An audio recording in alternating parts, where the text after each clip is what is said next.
Stronger Together, Strengthening Relationships During a Pandemic.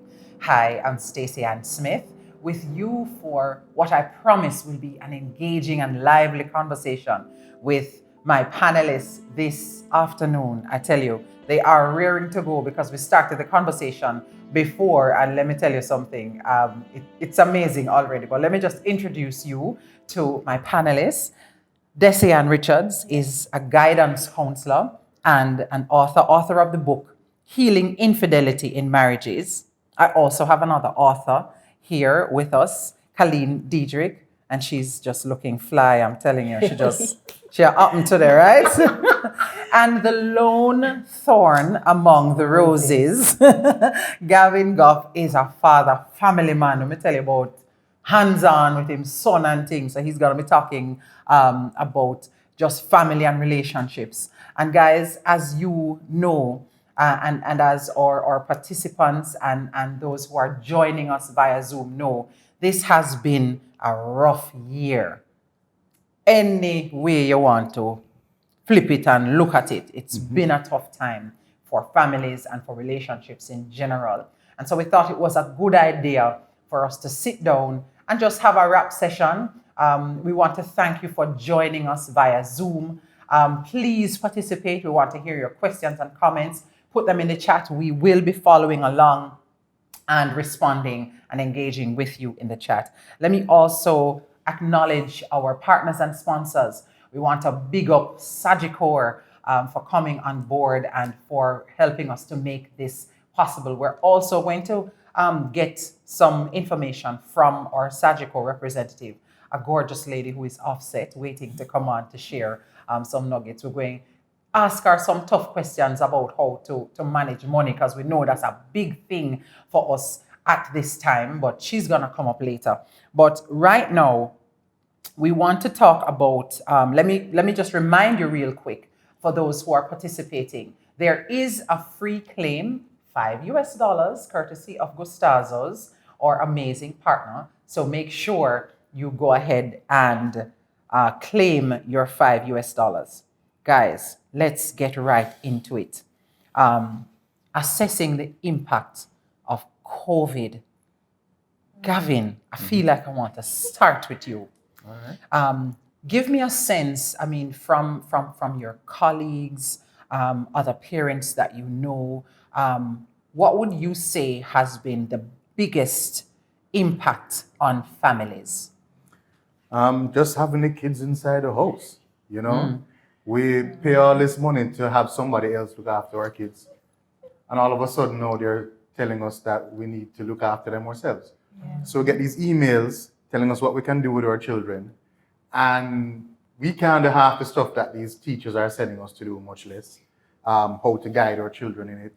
And so added that to your own stress of your own work and everything, I don't know, it's sending a lot of us crazy, you know. Thankfully, I only have a 2.5-year-old son.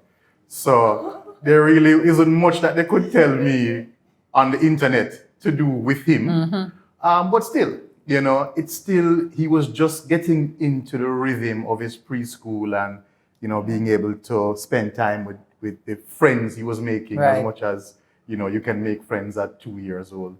And so that disruption as well, you know, causes a little anxiety. You know, we're trying to get people to see if they can come in and you know, work with him and maybe some other kids and stuff like that. So just overall though, I mean, if it's hard for us, you know, as adults to be managing this disruption, you can imagine for younger children. So yeah, the biggest part has really been the fact that school not keep, and that's the hardest thing. And for you, Desi Ann, I mean, your son is older. Talk to me a little bit about, we're going to get into parenting some more, but talk to me a little bit more about just the dynamic of the family, making sure that everybody is okay. Well, as you said, my son is 11 years of age, and pre-COVID, I had trained my son to assert himself. So to be honest, it's less stressing on me in that he assimilates getting up, getting dressed for school. He dresses his own self. He can make his own breakfast and he's ready for school. Actually, he doesn't want to go back face to face. Really? He has said that to me. He just wants to see his high school. He's on his way to high school soon. And he wants to see that because that's a new school. But he says, Mommy, I don't want to go back to school. I'm okay being at home. He's happy. He's extremely happy. But for the dynamics, what has changed a bit is that we are a bit more closer. We exercise. He is like my brother, my sister. The relationship we have is more a very vulnerable relationship because we're in the same space for longer periods of time. You can't go and hide an emotion. You can't hide your anxiety because he's seeing and reading all of that. So it has drawn us closer together in that we're in a vulnerable space together, experiencing the emotions together, and we support each other. He says, Mommy, you ready to exercise now? I want to come and exercise with you. Is that And we typical, exercise Colleen? together. Is that typical? Very much so. I think if it is that we recognize in this pandemic that there is an opportunity here available to all of us, especially as family, then it will change the way that we look at it. A lot of us are preoccupied with what's happening with the economy because it is, in truth and in fact, impacting a lot of families, the finances. Some people have lost their jobs or have had to deal with pay cuts. However, in my own unit, right, and my unit is myself and my child, my 16-year-old daughter. The biggest nuisance is not being able to see her friends. But we're not inundated with the news. I can barely tell you what's happening. I'm not keeping up to date with the numbers and all of this stuff. We observe protocol, where necessary, but for the most part, we are utilizing this opportunity to get closer. So it's a chance for us to talk. It's a chance for us to play. We're not under complete lockdown and quarantine and shut off. So we are still able to mingle and make much of other people. And so it's not as, and I hear what everybody else is saying. The hardest part, however, is more that the Zoom classes. Oh, girl. That's more the nuisance than it is anything else. Girl. No, the Zoom class and wanting her out of the space sometimes because I am now working at home. Yeah. And I tell you, that for me has been the biggest challenge. As Gavin said, you pay a lot of money to get Send them, so that you can compartmentalize and you come home and you have that us time and then you have some you time. Now it's everybody together all the time. In the initial stages, it was very difficult for me and the children. I have teenagers as well, a 19-year-old and a 16-year-old. And so my daughter misses her friends tremendously. My son misses his friends. He's also in a transition year where he started university in September. And it's going to a new phase and still not seeing anybody or interacting with anyone. So that has been tough on him. And then it is, at first, trying not to kill each other in the house. No, man. Let me tell you, you were underfoot. And then, I'm a neat freak, so I needed to be this and that. It was a thing. So we had to kind of dial it back a little bit. And we had an actual conversation about it. My son said, Mom, we have to talk. Wow. And we had the conversation. But as you said, it's been a blessing in some ways because we have found our way to a point where we can talk more, we share more. As you said, we live in a community where we can come outside and walk. So we would go for walks. I say to them, guys, we have to get some vitamin D today, which is very important for your mental health. So we come out and we go and we take a walk. 15, 20 minutes and then you come back inside and sometimes we walk in the evening. So it's allowed us to really connect more in a way that we weren't doing before. Because as you know, with the fast-paced world, you go to work and you come home. You really just come home to eat and sleep and then get up to do it all over again tomorrow. So it really has helped.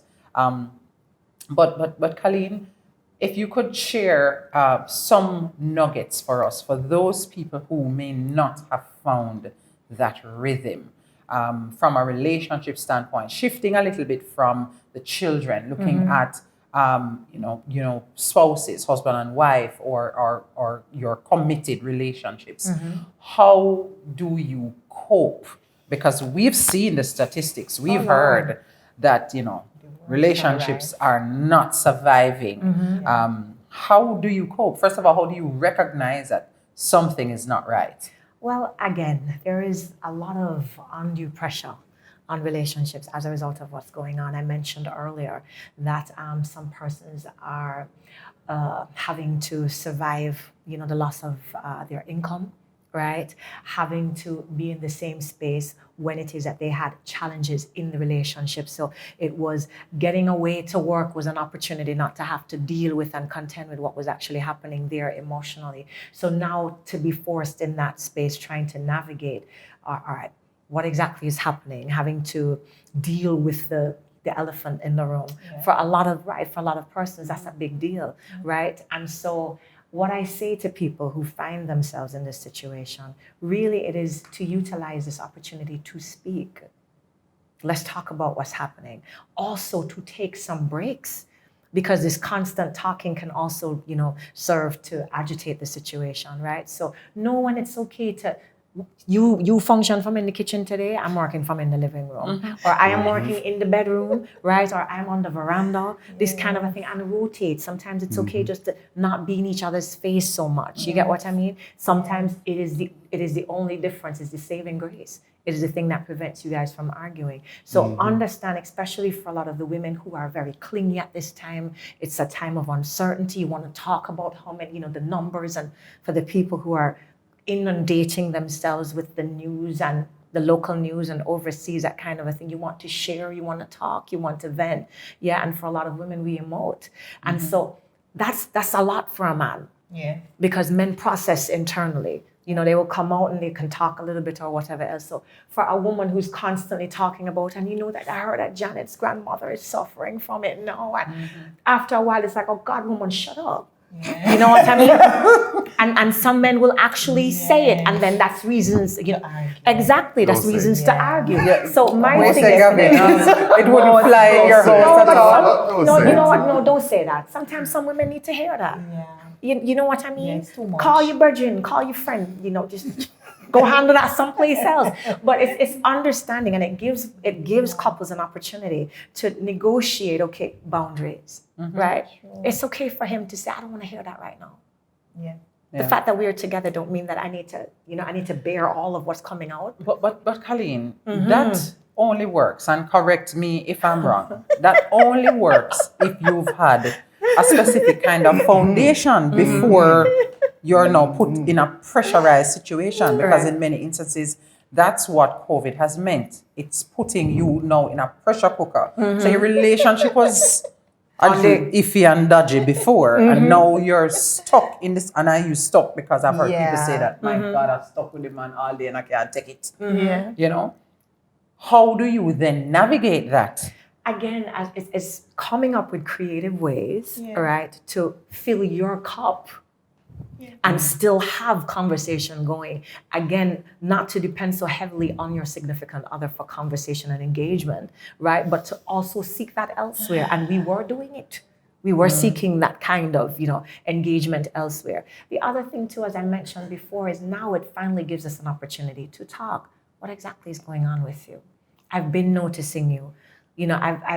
It gives us an opportunity to get deeper, because even conflict is a good thing. Because in conflict now, we put down for peace sake, and I actually get to tell you how I feel about this and that and that. No, you right? need to say And Gavin face. Gavin really I'm telling you the agree. truth. I'm telling you the truth. And if it is that we are stuck in the house, you can't drive out to the bar. No. Worse on So we lockdown. go, exactly, you can't drive out to the bar, worse with curfew, right? So now you're going to breeze off on the back, and then chances are you're going to come in and say, all right, baby, let's talk. And if it is that we are in the confines of this small space for a protracted period of time, at some point we must be able to talk. So I think it gives us an opportunity to talk, for you to listen to me and for me to listen to you. So I'm gonna talk a little bit. I want us to talk more about that space issue, because Gavin is around here saying, Oh God, I don't know about that, because I'm not so sure. But we're gonna come back and talk more about that issue of the confined space, because the reality is you have many people, many Jamaicans, and even in other places who don't have the luxury of space. So you already were living in close quarters, and now it's even closer. Guys, remember, for those who are with us on Zoom. We want to hear your comments. We want to hear your questions. Please put them in the chat and so we can respond. We're going to take a quick break and we'll be right back.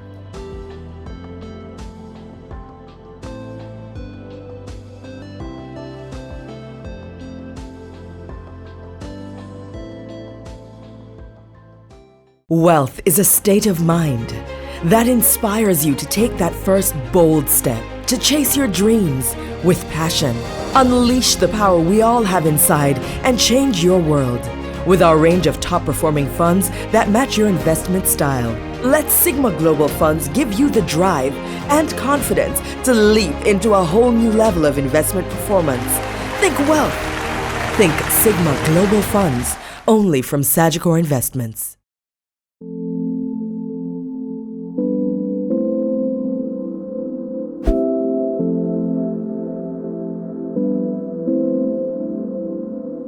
Stronger Together, Strengthening Relationships During a Pandemic. I'm Stacey Ann. I have Desian, Colleen, and Gavin with me, and we are having a conversation about how COVID has impacted our families and just some of the ways we can survive. Now, I can tell you, Gavin don't really agree with all of what Colleen has been saying. So I'm going to allow him to tackle that issue before we get into the confined spaces. Well, let me give some context, right? Mm-hmm. I know my wife from we're 11 years old, right? We've been together for 18 years, married for almost 12. So when I say that I know certain things would not fly with my wife, I'm talking from a place of years of experience, right? Yeah. Yes, there are certain conversations which I should be able to have, you would think. To say, for instance, boy, don't really burden me with that. Go talk to your girlfriends about that. Yeah. But I really wouldn't have anywhere to live at night. So, truth be told, you know, in theory, I agree that, we should be more open. You want to keep your space, but you have to use wisdom. You have to use wisdom in this as well. You have to use wisdom in this as well. I agree. But I agree there have been a lot of opportunities for us to become closer during this pandemic than we have before.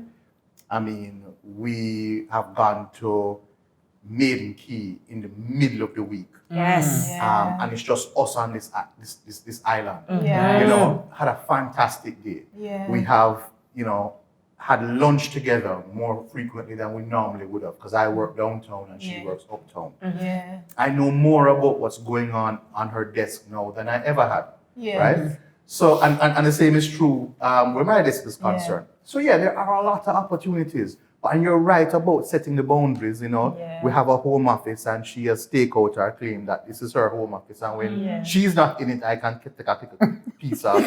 But when she's in it, you know that you have to take for yourself. You have to take for yourself, you know? I've spent a lot more time cooking than I had before, because... But you can cook, though, Gavin. You can cook, Okay, Let me tell you something. If you eat my food, you have problem because you're not going to want it. All right. So, all of these different things, we're learning more the ways in which we can redefine ourselves and use the knowledge of what works in a relationship and what doesn't work to try and make a plan. And I think the most important part about it is being very deliberate about what you're doing, Because before you had a lot more options. No, you have to really plan very carefully how you're going to spend your weekend. If you're a couple like me and my wife who used to travel very regularly, right? And we haven't been able to travel now for a long, long time. How are you going to make sure you get that fixed? You can't get on a plane, but you can get in your car and you can go see some other part of the island that you've never seen before. Yes.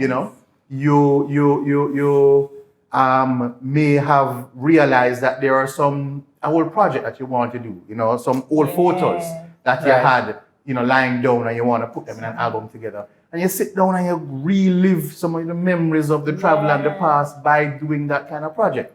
The fact that you don't have all these various options to go and drink at a bar or to spend a lot of socialize differently, it means that you can convert that energy into something very, very powerful within your marriage. Absolutely. True. Yeah.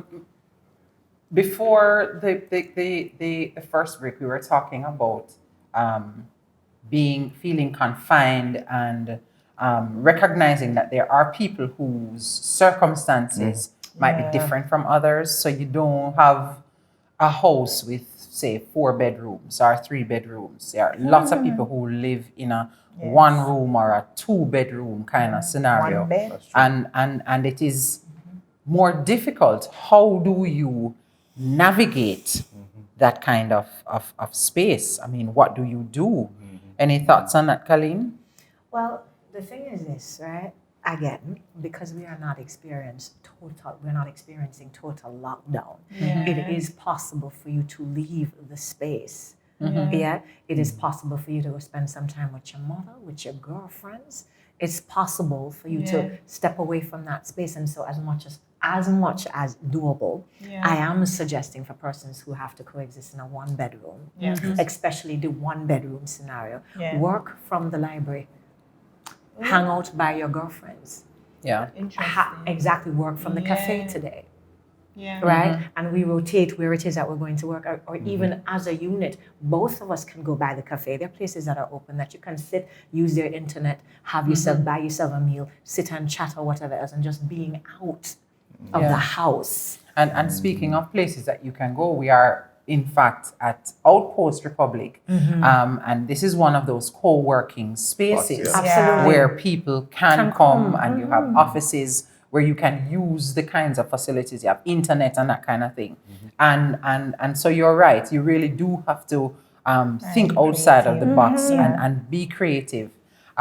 Desian, share a little bit about your experience, because your husband is in the security forces, would have been on call, on duty when everything locked down. How were you able to stay connected and to navigate at a time like that? Because you do live in St. Catherine, and at one point St. Catherine was totally locked down. You know, what was that experience like? How did you cope? Well, being the wife of a security personnel, you assimilate the life after a time. You get used to the rhythm of things and the groove of things, and you would have worked out long before how to make it work. For my husband and I, there's 1 day off in the week. And from pretty early, as Gavin said, I was deliberate as a wife. I set a roadmap of how exactly we're going to bond. And my son knows. He gets up and says, today is family day. Yay! He knows whether it's a tin mackerel, it doesn't matter what's happening, we're going to be in one place together and we're going to make it work. So luckily for me, I was used to that life because he's still going to work. So we assimilated a family day. Nothing disturbs that day. That day is a sacred day. It must be his mother's house, something that he can't get out of. But we assimilate that, we set that foundation, and it is precedent, family day. Yeah.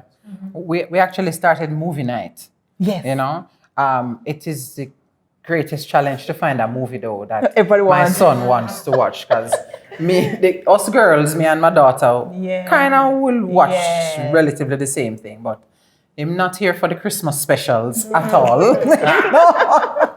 We're watching this musical last night, and he's like, seriously, mommy? Really, mom? No. And we had to just say, all right, let's find something. So that has been a good thing, I would say, a godsend for us, because we've been, as Gavin said, deliberate about it, and you have to be. So I think that is a major takeaway, just acknowledging that it is what it is, we are where we are. If you really are purposeful about finding the time and finding things to do. And as you said, it don't have to be a lot. It can be one tin mackerel you're going to share. It means we're in the same space and we're going to share, we're going to talk, we're going to be together in that safe space. Matter of fact, interestingly, I remember one day during the lockdown, I needed a break and I went to the supermarket. I bought elastic, Colleen. I bought every childhood game you could think of. And usually I'd be so concerned what the neighbors think in Portmore, how I look. I'm a guidance counselor, how you look. But COVID brought that back, and I said, Elijah, outside. I would play Chinese, keep on run up and down because we had to find a way to cope. So we get juice box, and we stuff it. Dandy And shandy. we dandy shandy down the road, and neighbors were peeping. But I said, listen, I have to survive because Yes. your mental health supersedes all of everything else. Absolutely. Absolutely. Yeah. And that's something that I want us to talk about as well, the mental pressure that has been put on individuals and families.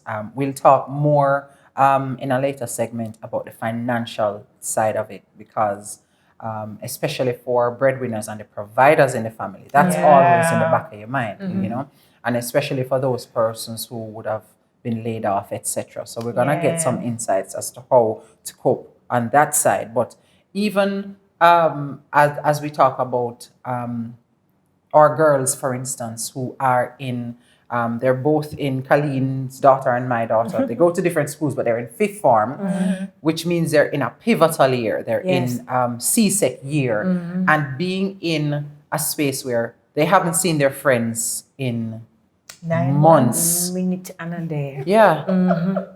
I mean, it does take a toll. So first and foremost, how do you identify?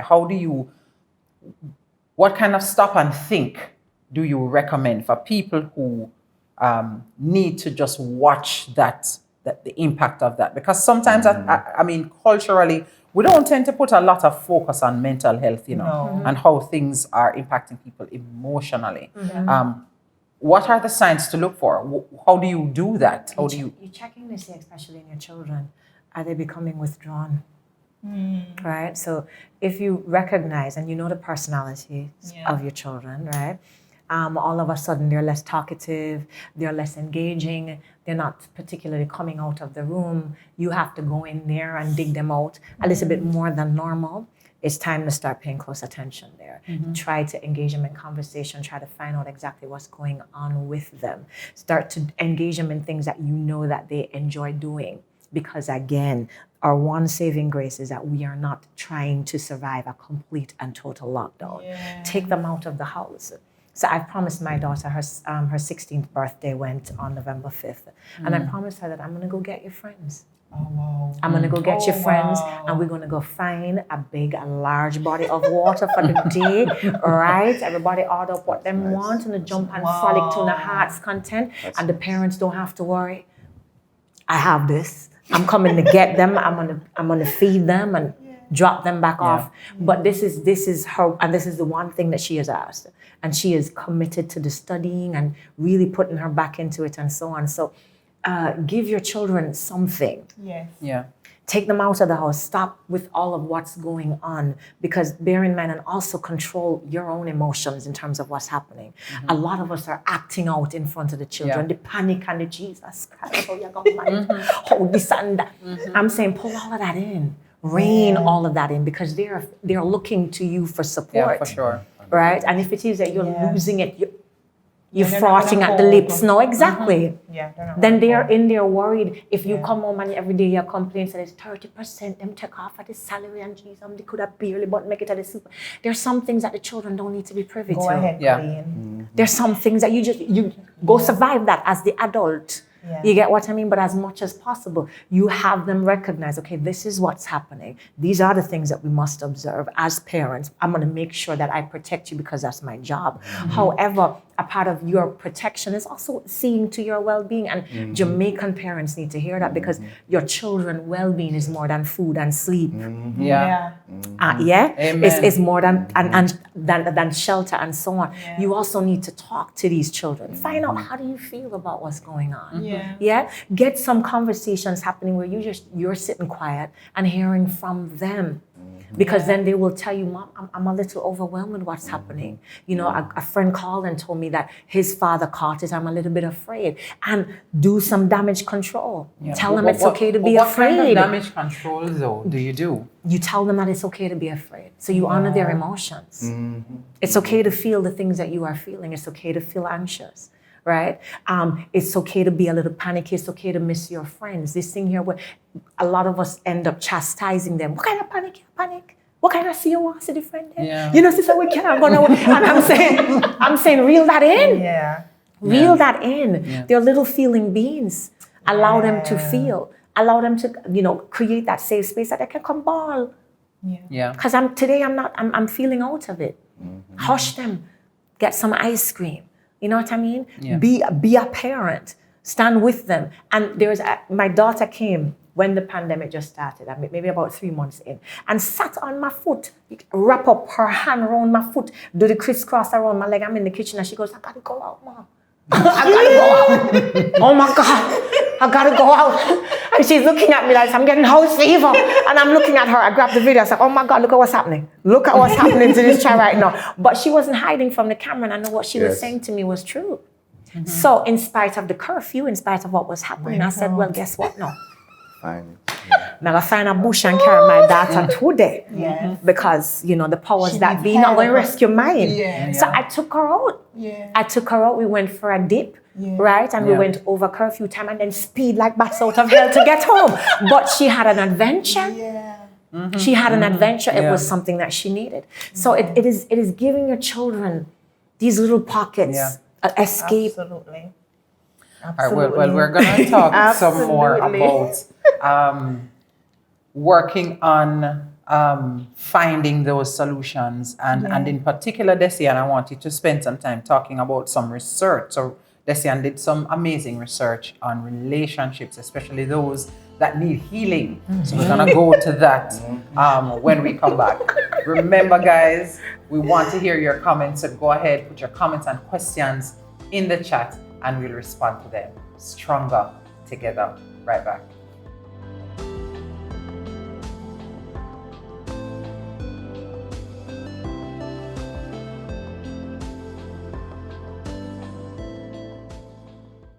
We are property professionals. We do everything real estate, from buying and selling residential properties to rentals.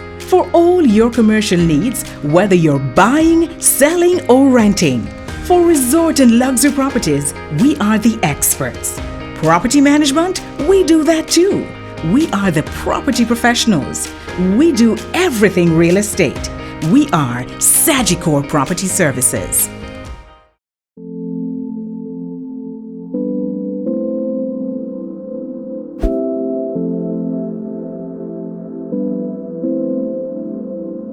Hi, I am Stacey Ann Smith, and I've been having a fascinating conversation here with my panelists. We're talking about how to strengthen relationships in a pandemic. Gavin Goff is an attorney, and he is a father, family man overall. We have Colleen Diedrich, who is an expert on set. She's an author as well as relationship coach. And right next to me is Desian Richards, who is a guidance counselor and also an author. We're going to hear more about the details of her book. But just before I get to that, let me just give you a quick reminder. You can give your comments, questions, put them in the chat, and we'll respond. And also remember your free $5 claim. Like you get $5 just for participating and being a part of the webinar. So remember to claim that. We've been talking about family. We've been talking about relationships. And right before we went to that last break, Colleen, you were talking about being very deliberate and taking your children out, finding things that you know will engage them. I want you to just shift a little bit to households, families, which would have already been dysfunctional before it hit this, let's call COVID a snag, right? You would have had abusive situations. I mean, we've seen the news, we've heard that there are situations that were untenable before, and now children would get somewhat of a respite by going to school. Women who are abused, even men too, because that happened to, would have some, you breeze out the house a little bit and you get away from the pressure cooker a little bit, but now there is no escape. What can you do? Ooh, that one is tricky. Strong. That one is tricky. And the thing is this, what I would say is I want to applaud the powers that be, because I've heard the one and few times that I actually listen to the radio, them advertising helplines for persons, children, and for adults to avail themselves to. And what I would say is this: call, because as you rightly said just now, sometimes school was the escape from the abusive father, or the person, the pedophile or whatnot. And so as much as possible, avail yourself to that. Yeah. You take up the phone and call somebody, ask for help, right? Outside of that, the thing is this: not everybody in the family is usually dysfunctional.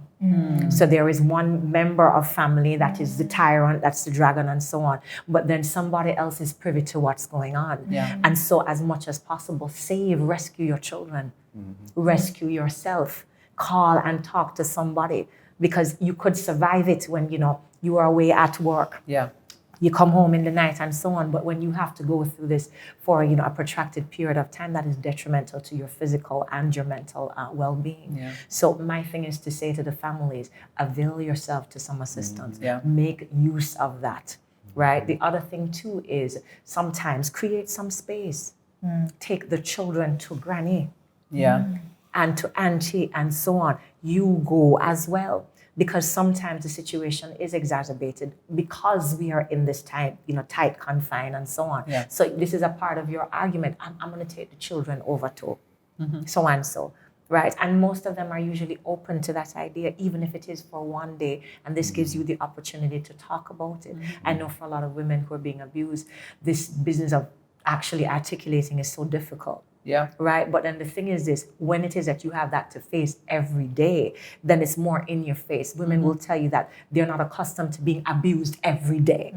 Right? There is something that triggers him or her, right? Because as you rightly said, there are some men who have to deal with women who are getting physical and so on. There is something that triggers them. So now that you are home every day in each other's face, this is an opportunity. This is your escape to say, okay, honey, I'm going to take the baby away.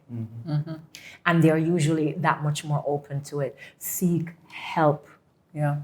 Seek help. As a guidance counselor. Yeah, I was going to say that. Right. I was going to interject. You would have the students who would, come to the office and say, Miss, this is happening, and you would be able to observe certain things. How has COVID impacted your ability to be that intervention for the students?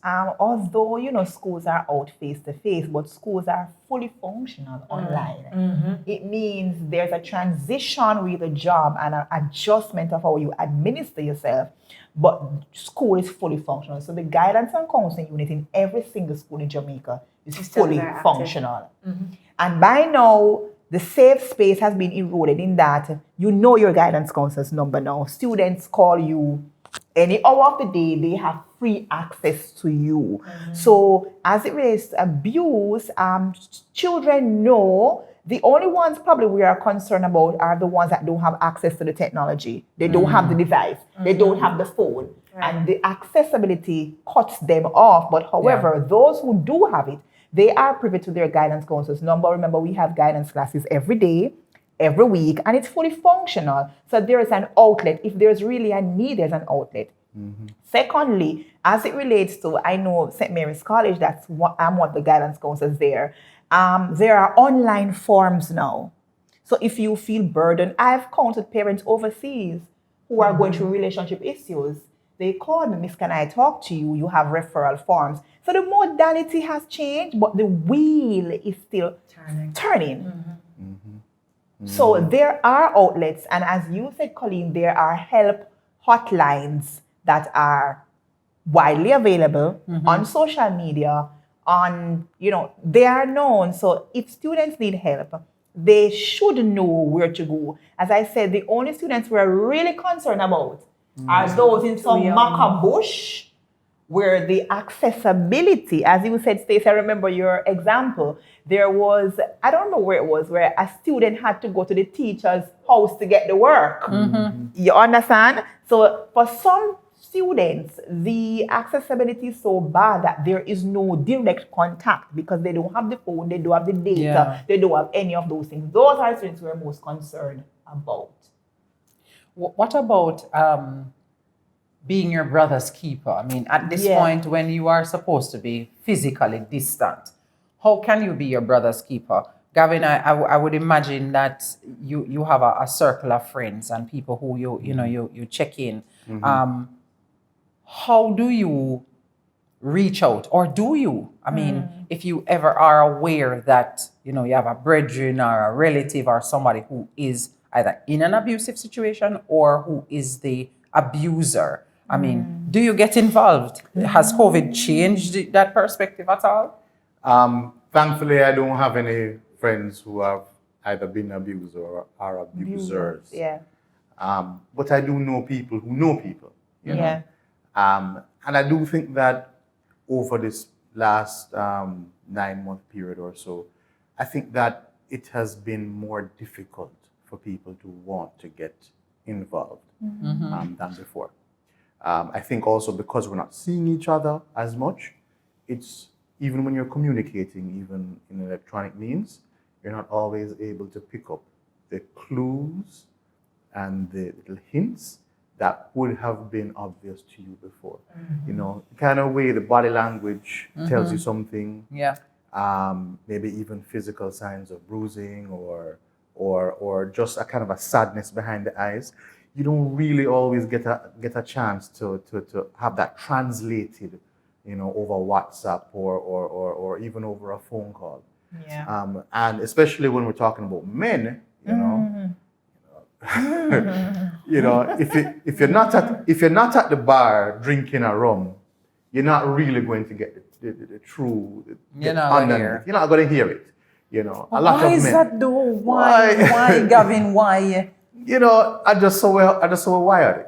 We're not necessarily going to feel comfortable expressing ourselves in a different format than we are really usually accustomed to. So it will take some adjustment, as everything else. It will take some adjustment, and perhaps many of us felt that COVID and especially the lockdowns were going to be a lot more temporary than they have turned out to be. Yeah. So the need to kind of change your frame of mind and how you interact with your brethren.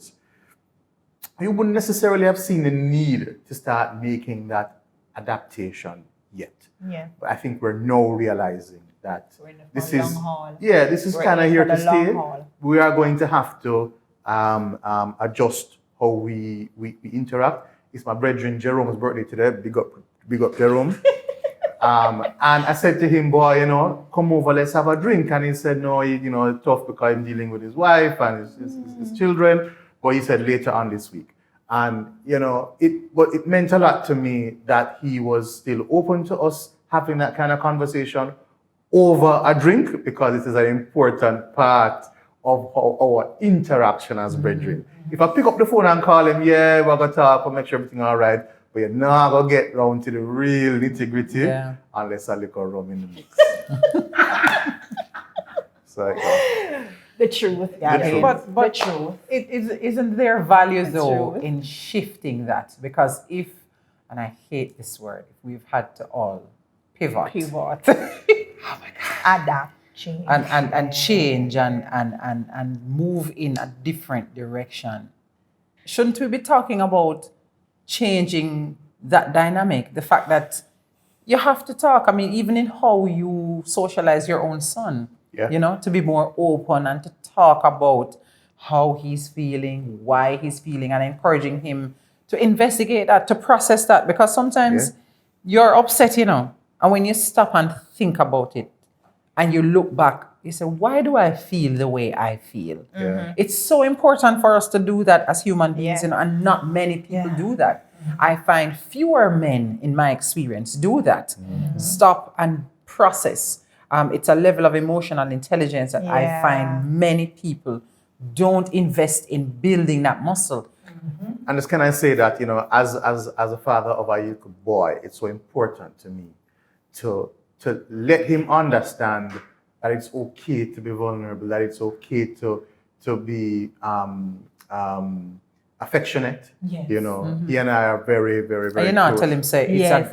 if he cry, he being a girl, right? Come on, go and fight somebody when you say that. God no. I will tell him he's a big boy though, and he's not a baby anymore, so not to Okay, cry. But all right. a different thing that. I'm allowed to tell him that. Yeah. But part of it as well is understanding that we can socialize our boys differently to make them into more sensitive men, you know, who are actually better men overall in terms of their work life, in terms of their family life. Yeah. You know, and I think that Yeah. if one of the side effects of us being more at home is being able to have a more hands-on approach in terms of influencing our children towards being gentler, towards being more communicative, I'll take it, you know, I'll take it. We're winning. Yeah. Yeah. We're winning. I mean, just the other day I was on a Zoom call, and I, for some reason, thought, I mean, my son came in and he was crying and he wanted just to be comforted, and I thought that I could hold him off the camera. So I'm on screen, right, hushing my son. I want to get to And laugh. I thought Only Gavin could have think said that he could was have off worked. camera. Right? And everybody on this Zoom call, you could see them kind of looking around. Like Anyway, afterwards, I learned that actually he was very much Was in the inside the camera, frame. yeah. But everybody was just like, you know, that's cool, you know. Normal. That's what's happening now. That's a new normal. You know, That's nobody when you was. work from home. And if you recall, remember that there was a video, some CNN? Yes. I don't forget that. That's the one where the guy's daughter comes in. Your and baby's the coming baby yes, coming in, yes. and then the Your other nanny child ran coming came in. It was the mother who came running in. running. And like, that's what's Real happening. life. Yeah. That's now That's the authentic. normal that Yeah. we're having. People Yeah. understand that this demarcation between where you work and where you live, Yeah, you doesn't know, exist. it's definitely gone. So Yeah. if I'm on a call and I need to be hushing my baby same time, Yeah. it's okay. You understand that is how we have to Yeah. live, and that is how we have to get the work done, Yeah. while also still not neglecting our responsibilities as a parent. for sure. Well, we're going to take another quick break, but I'm dying to get into some very interesting data that our panelist Desian got about relationships, and And bun. let me tell you, you know, Gavin. is offering Gavin. eight secrets that wives can learn from the other woman.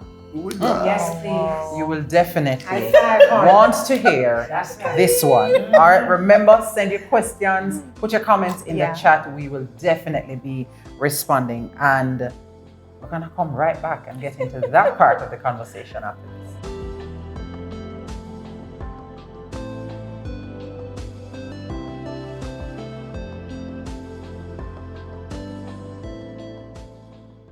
You can open a Sagicor Bank savings account from anywhere.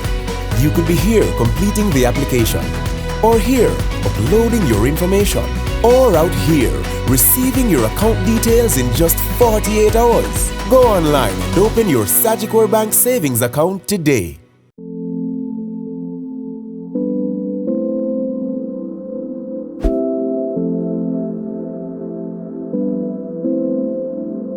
Stronger together. We're talking about how to strengthen relationships during this here pandemic. I'm Stacey Ann, and I've been having a very good conversation with these people on the set. And there is this one particular lady who's sitting exactly beside me called Desi Ann Richards. She write one book, you see. You hear Gavin talk about this whole bun thing. Let me tell you, say, it is just awesome. And guys, you can use your free claim, your $5 claim, towards purchasing Desi Ann's book on Gustas' platform. Please put your questions in the chat and we will be happy. She's definitely going to be answering those questions, because I know when you hear about this book, you're going to have a lot of questions.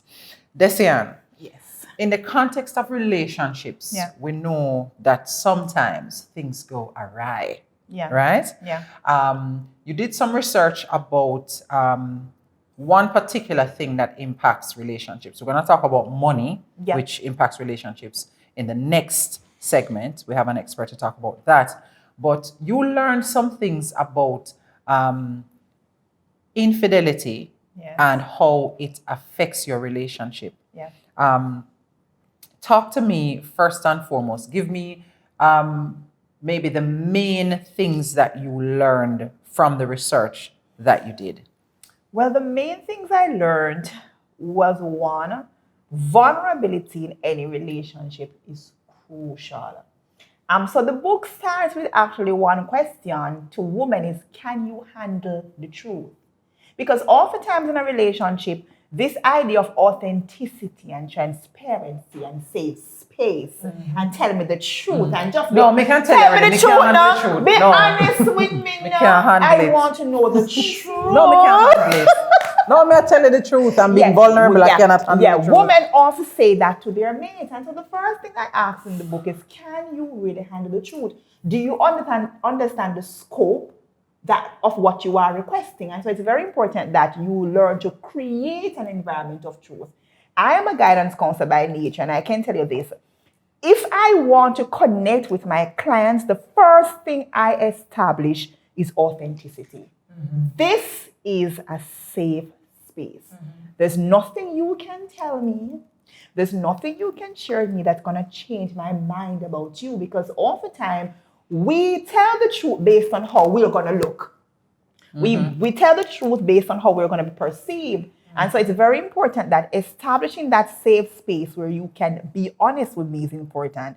And so a part of the findings in the relationship is encouraging spouses, husband and wife, to sit at a table of truth, authenticity, vulnerability. Take off the makeup, like take off the mask. I want to see what you really look like, because if you're going to love me, you're going to love all of me. Okay. So I talk to wives about creating that space, that environment of truth. And of course, for the woman, it's learning to balance the rational and the emotional mind. Now, nobody's going to share the truth on a table that's going to be violently emotional. Gavin, true or false? True. So it means, therefore, when you're creating that space, as women, we must learn to balance the rational mind and the emotional mind. Absolutely very important. So I encourage wives to really lean on your rational mind. So that means what you hear is not with your emotions. So if I come home and say, baby, I'm not happy, is me making not happy? You're not the man didn't say that. He said, I am not happy. But to be fair though, Desian, Yeah. it is hard for you not to take it personal, because this is a relationship between two persons. And if the other person is not happy, then it's almost automatic that you're going to feel as if you are part of the reason they are not happy. But Stacey, the last thing my teacher told me was, ask you make an ass out of you and me. Allow us to have the conversation. I am not happy does not mean you do not make me happy. Because sometimes, Stacey, self-discovery too is important part of happiness. You ask me to tell you the truth. That's right. And I am sharing with you the truth. So it's asking women to hear, perceive, process more on the rational mind and less on the irrational side, so that you can have an authentic, easy conversation. And I'm a woman too. All the time women look at me, Gavin, as, really? Like you really ask your husband to tell you the truth? I do. No, well, it reminds me of when you were showing Gavin the book earlier, and Gavin said, No. Me can't carry on this. No. Me cannot carry it home because no, it can't pass through my door. But yes, I often say, tell me the truth, and it's important for me to sit. I'm dying, my heart is palpitating, I actually reach on the ground and roll, but I must remain composed enough to have the conversation. right. Because for me, authenticity trumps everything, every single thing. I cannot help what I don't know. I cannot help what I don't see. It's important for me to see and hear. So the book encourages women to create that space for vulnerability, where there is less of condemnation. I know that's hard work. Colleen, I know that's difficult.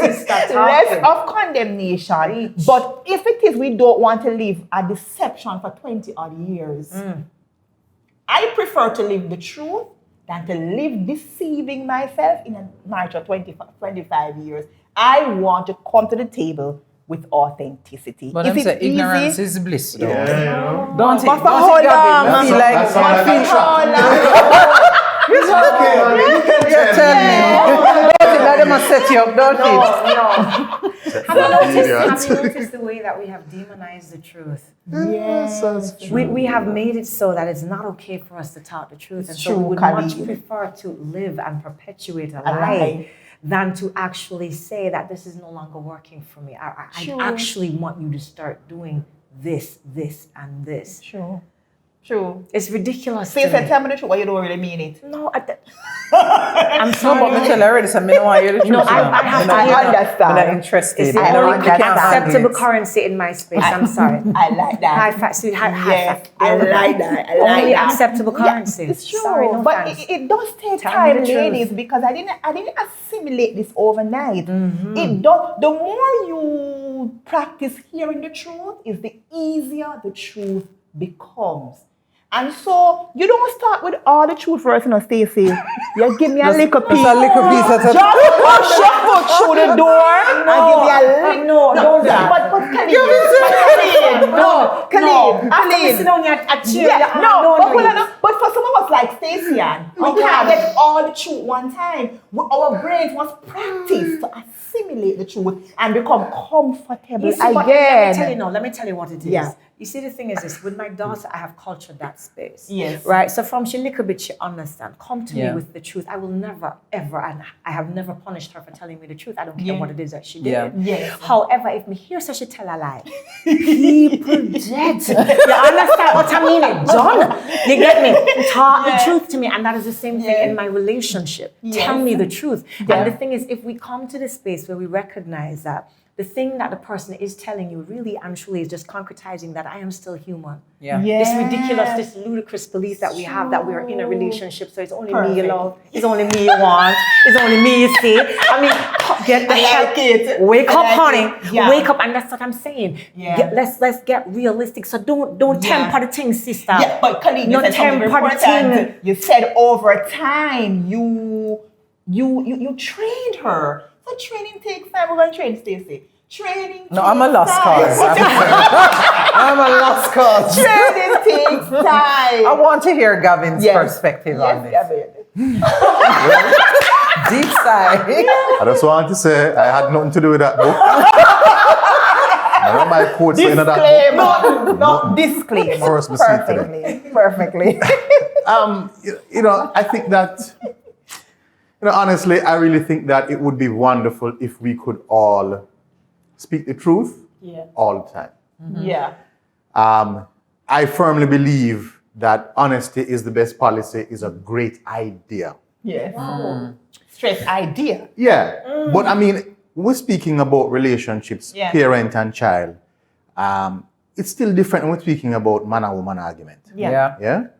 I still feel that there is a space for truth in terms of knowing yourself, knowing your partner, and knowing the acceptable boundaries for that relationship.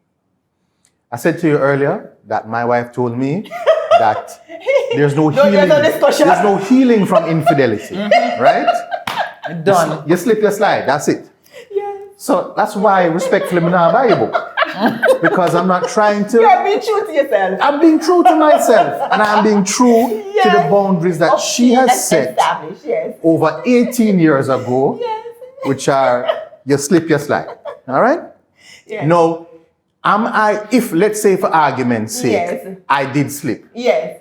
am I going to now say, you know what? Let me buy this book I give it to her. and give it to you, and maybe I can sleep change. from that night. I don't know. I don't know that that's the truth for us. Yeah. No, could my wife handle that truth? Yeah. I mean, yes, she could in the whole sense of things. She handle it by making sure I leave the house. That's how she would handle the truth. Yeah, but infidelity isn't the worst thing that can happen to a Well, for her, it relationship. is. She said, In my prefer practice, box me. no. In Yeah, my practice, what yeah. I have discovered is this: if it is that people are able now to deal with this thing properly, right, get the necessary intervention, you are able to build back a solid Strong. relationship, because a lot of these relationships are predicated on lies. Yeah. Yeah. Well, Nothing that- is there, and for peace sake has held the most miserable unions together, because I'm not going to do that. And this happy wife, happy life thing, we need to bond that with fire. Well, I Please agree with and that. thanks. I agree with that. Hello. I agree with So that. no. Yeah. But I want Most to be definitely. careful though, because Yeah. a lot of men, to be quite frank, Yeah. believe that, bun isn't the worst thing. Yeah. And that I see plenty women take back plenty man. Yeah. And I don't see why I can't get take back. People kind of feel that I must get a one and a second chance. Yeah, too. no, see. And I don't think sometimes. Just straight red card, sir. I don't know, sir. Straight red card.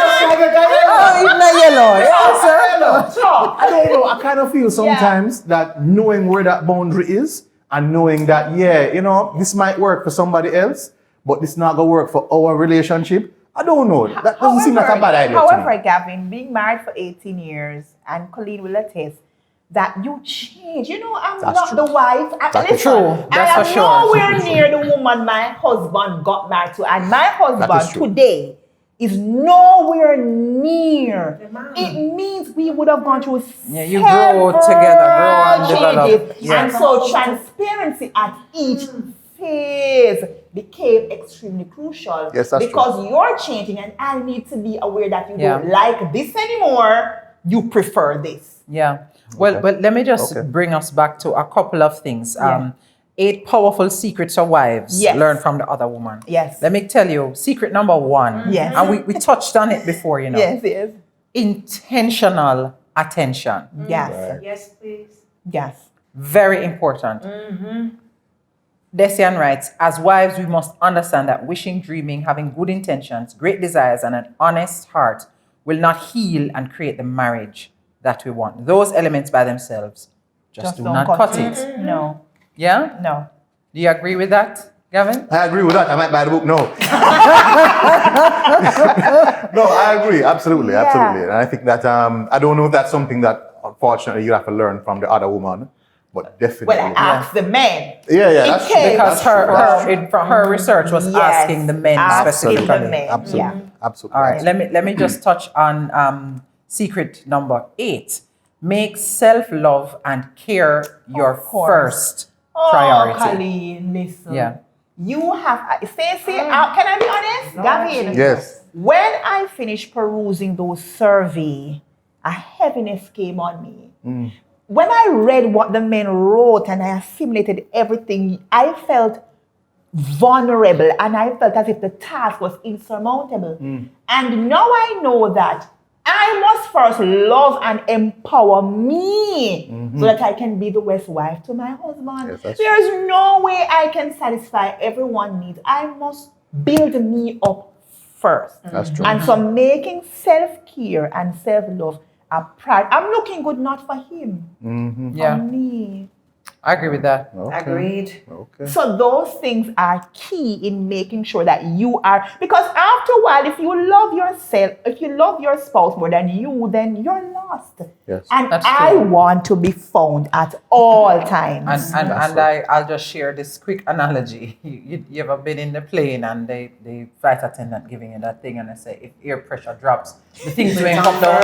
Make sure you put on your mask first before you definitely. attend to a child or Most somebody else. definitely. I mean, it's very important that you Most definitely. ensure that you are okay and you are Most you're making definitely. sure that you are a whole person, because a lot of people are in relationships and they expect the other person to make them happy. No. And it is a fairy No. tale that is And- of the worst order. And men, Gavin can say, men are attracted to women who know where they're going, That is who true. know what they want, who have a life and a future for themselves, That is because they are already in motion, and all you're doing is to add to their lives. Yeah. You're not creating a life for them; they have their own life. Yeah. Most definitely. Well, guys, we are going to go as fiery as this segment is. We have to take on this other Yes, major most issue that definitely. impacts relationships. We need some help, Stacey. No, we need some help, and we're Best calling help. the big guns, right?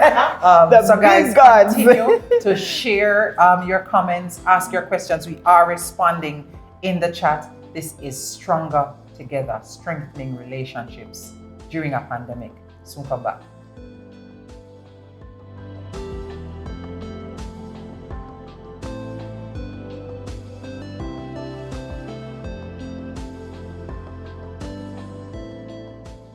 Healthcare for your child can be very expensive. The bills can easily add up. But with School Companion Health Plan, you can cover up to 80% of your child's healthcare cost for as little as $5,810 for the year. Sign up online or text STUDENT to 876-322-2384 for more information on Sagicor Life School Companion Health Plan.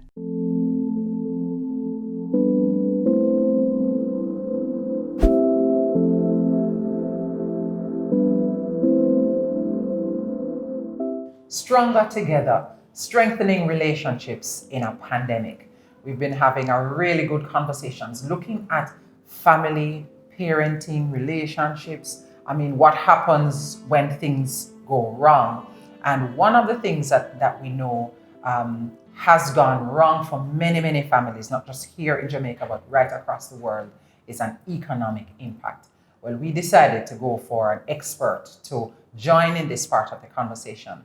She is Mishka McLeod-Hines, Assistant Vice President, Capital Markets at Sagicor Investments. And she's joining us here for us to ask her the tough questions because, believe me, this money thing is not a simple thing. And we want to start, Mishka, by asking you to share with us a little bit about how your clients, your stakeholders, what's the sense of the impact you're picking up from the people in your circle? Okay, Stacey. So, hi everyone. The thing that we've seen within all of our clients is that they're impacted just as we are impacted. So they're now going through a time where there's just a lot of uncertainty, a lot of anxiety. Some of them have lost their jobs. Some of them have pay cuts. We've actually tried to reach out to them more often to communicate, to say, we're here to help you. Right, because the uncertainty and the anxiety that they've been going through is really just overwhelming for them. We were all going through it, but we needed to ensure that we continue the conversations with our clients. Yes, we were trying to sort out what we needed to do internally as a company, but one of the things that we thought was fit was to ensure that we kept in contact with our clients through constant communication.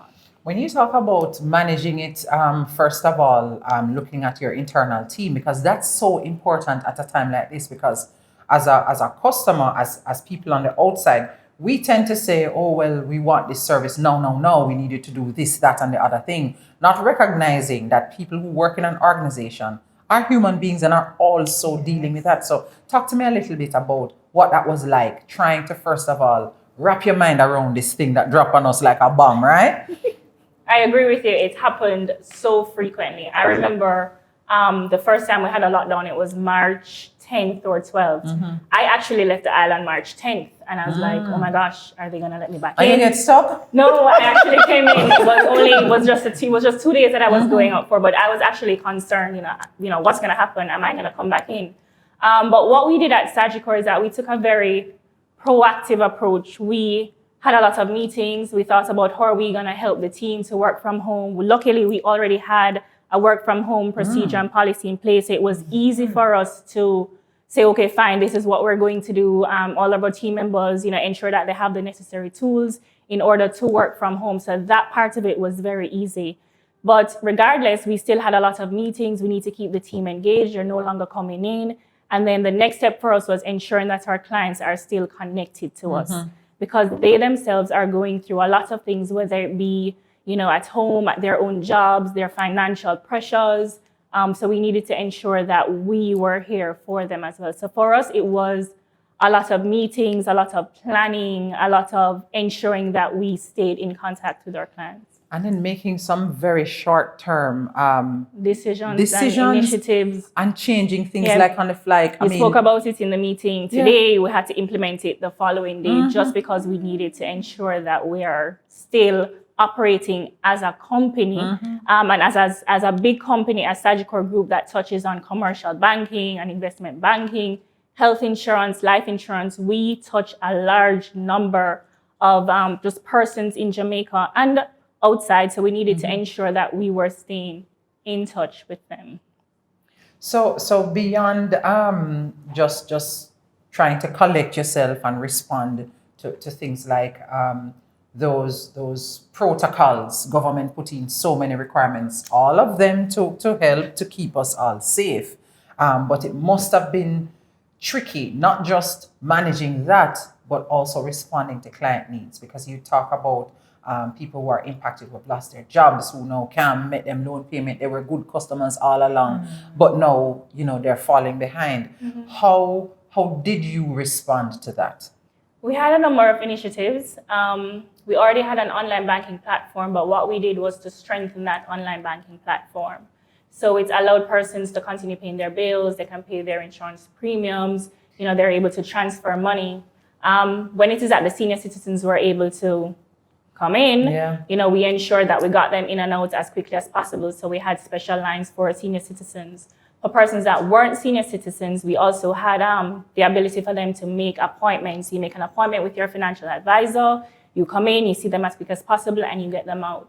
Separate and apart from that, we had a number of other initiatives in terms of the hospitality sector. So the hospitality sector or the tourism sector is one of the most affected sectors.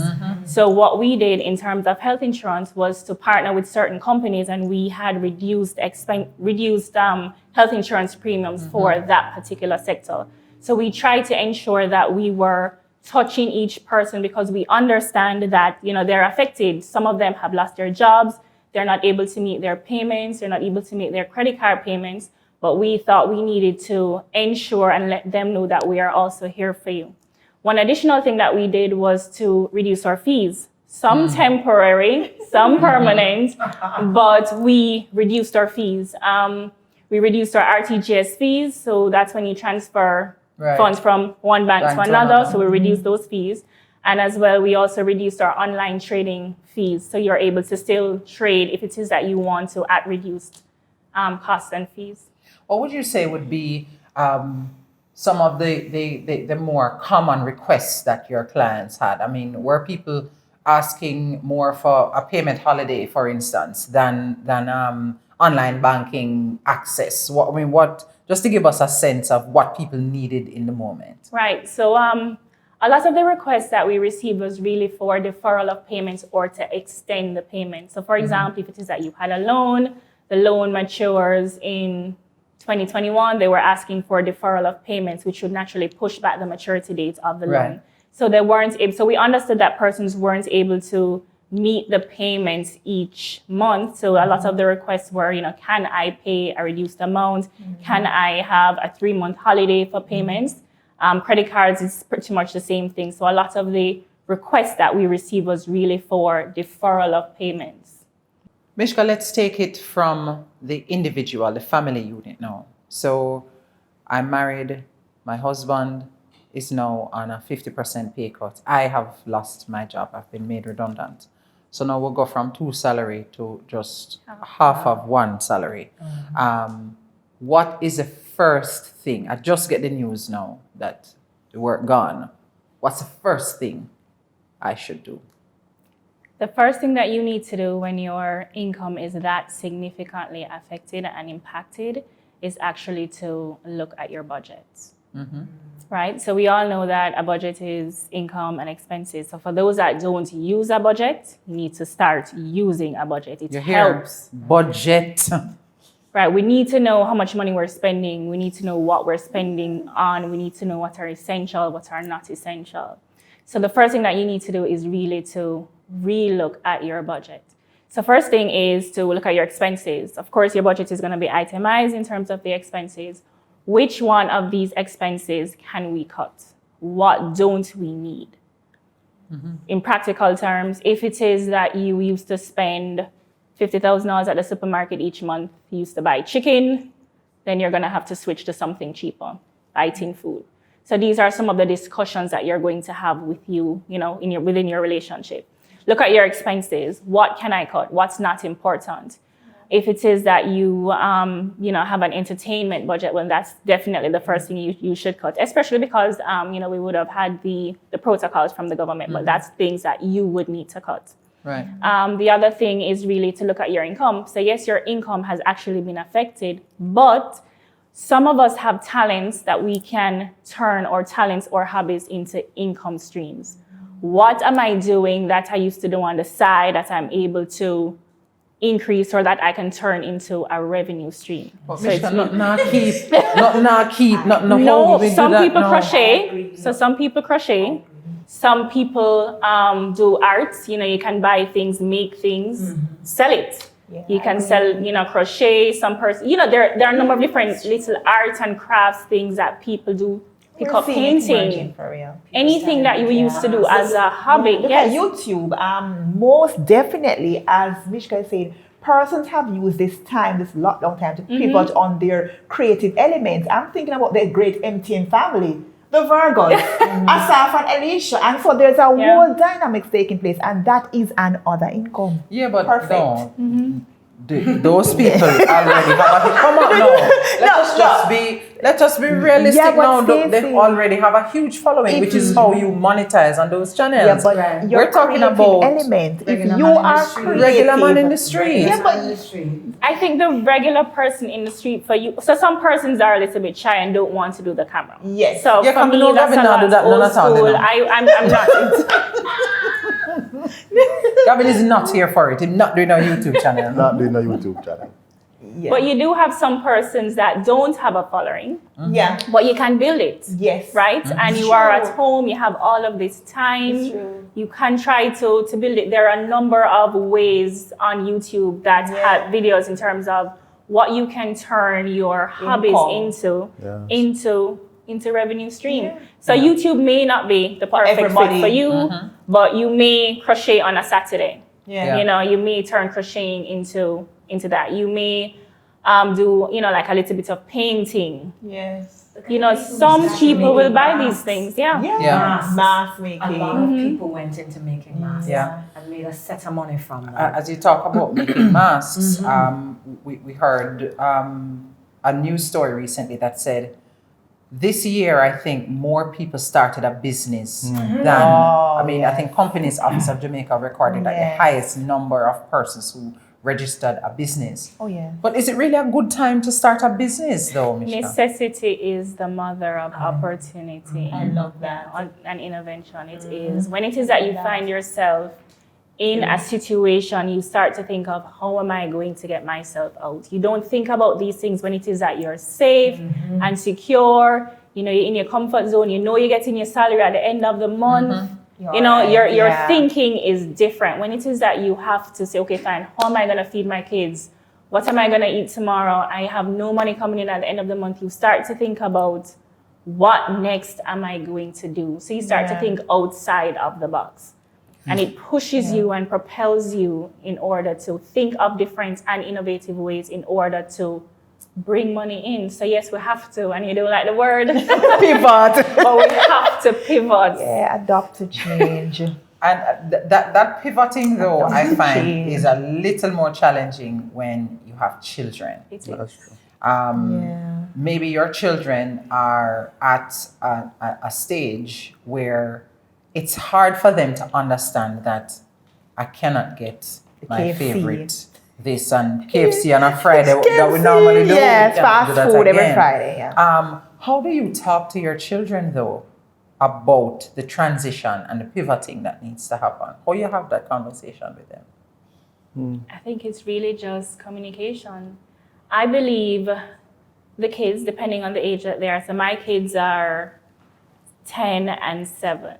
I've had to say, okay, this is what we used to do. This is what we're no longer able to do. Yeah. Right? So I think they have an understanding of what's going on, right? They may not have the detail and the numbers. My 11-year-old actually said, he was actually telling me every day I came home, Mommy, CNN says that the numbers are here. And he was actually like worrying, and I'm like, stop watching CNN. You're getting too involved in the numbers. So I think depending on the age that they are, they do have an understanding of what's going on. They may not know the details that we do, but I think they have an understanding. So that should be the ability to open the floor to say, this is what we used to do. This is what we're no longer able to do, because they're already adapting to the change. They're already adapting to the change of not being able to see their friends. They're already adapting to the change of not going to school. They're already adapting to, not, going to school in the morning and hugging their teacher, because everything is on a screen. So I think that's just how you start it. This is what we were able to do. this is just, how things are. This is what we're going to ask you to do, work with me. Yeah. Let's see how we can get through, this pandemic. We also started movie nights. I mean, we did movie nights. It wasn't as difficult because I have 2 boys. So, they like pretty much the same thing, and the younger one kind of mimics the older one. Right. So, I have it a little bit easier. So, but we did things as well. I have a niece, and she has really gotten involved because of my sister, her mother, in gardening. And in the kitchen garden, you you raise some peppers, some some grown provisions, stuff like that, which helps, I think, young people, young minds, understand the importance, one, of being resourceful, and 2, it allows them to be involved in the solution. Even if it's something like encouraging savings in terms of the light bill and the water bill, reinforcing those messages which you've been saying all along, but it didn't really make that much of an impact when it was 2 full salaries. No, we're only on quarter. Some of those things I think can also help us in terms of. And something you said earlier, Mishka, reminded me of a point that Colleen made earlier about having the conversation, bringing everybody into the conversation, and why it's so important to sit with your children and just be real. You don't want to burden them with too much, but to explain that this is what's happening. this is what's happening. We have to shift, and being there to for them constantly, so that they know and they can appreciate what is happening. You also talked about the necessity being the mother of invention. From a financial standpoint, is there room now? I mean, I guess you can speak specifically for Sagicor in terms of persons who may need capital to start their business. Is that happening right now, or are banks saying, boy, we're kind of waiting to see what is happening? Good question. Well, speaking from Sagicor's perspective, absolutely. I think there is an opportunity for us to have a conversation. I think that's the beginning. Let's have a conversation. Let's talk through what you want to do. As bankers and as advisors, we have to ensure that we are trying to give to our clients what they need to get in order to help them. Because definitely helping them helps our country and nation as a whole. The more we have persons thinking of good ideas that will develop our economy, especially now when it is that the economy has taken a little bit of a pitfall, then we want to be able to help our clients to say, well, this is what you want to do. Let's come in and have a conversation with us, and let's see how we can help you. So yes, absolutely, we are here to help our clients. We just need to have a conversation. Here's some good ideas. So you gentlemen who always wanted all along to become a music producer or an entertainer, now might not be the time to call Sagicor for that money. But we have to do our due diligence. We have to do the due diligence. So good ideas only, folks. Guys, remember, if you have questions, now is the time to put your questions in the chat. We are responding to those questions because we want to hear from you also. What do you think about this? Gavin said, no, it's not the time to become a musician, but suppose this is your life. Your year. My year. My year. Regardless of everything else I've won, this is my 2020, right? And I'm definitely looking at getting into the music business. But seriously though, guys, thank you so very much. I mean, I think we got some really, really good nuggets. It's really been a tough year, but based on what we have talked about today, there is a light at the end of the tunnel. Yes, of course. And I think what is very important is for us to recognize that, first of all, we're all human and we really are in the same boat together, paddling down the stream. We are all in it together. And it's so important for us to look out for each other and to start with truth and love, and recognizing that it is so important, even from an organizational standpoint, as Mishka said, looking at what your stakeholders, and in the family, your stakeholders is your husband, your wife, your children, just really reaching out, being open, being vulnerable. And guys, as we close, as I said, keep sending your questions. We're gonna be here for a little bit to just respond to them. But remember that now more than ever, we need to be our brother's keeper. We need to be there for our children and to be vulnerable and to have those conversations. It's not the time for you to say, boy, for a peaceful life. Avoid. Hate that, and practice avoidance. But it's so important for you to have those tough conversations, as Desian said, and as Mishka said, talk about those have those money conversations. Talk to your children. Get everybody a seat at the table so we can stay stronger together. I'm Stacey Ann. I've been chatting with Desian, with Colleen, with Mishka, and with Gavin, and it's been a really, really good conversation. Please take care and make sure you have an amazing Christmas. COVID are keeping up, but we are still Keeping here Christmas. and we will continue to be stronger together. Walk good. Take care.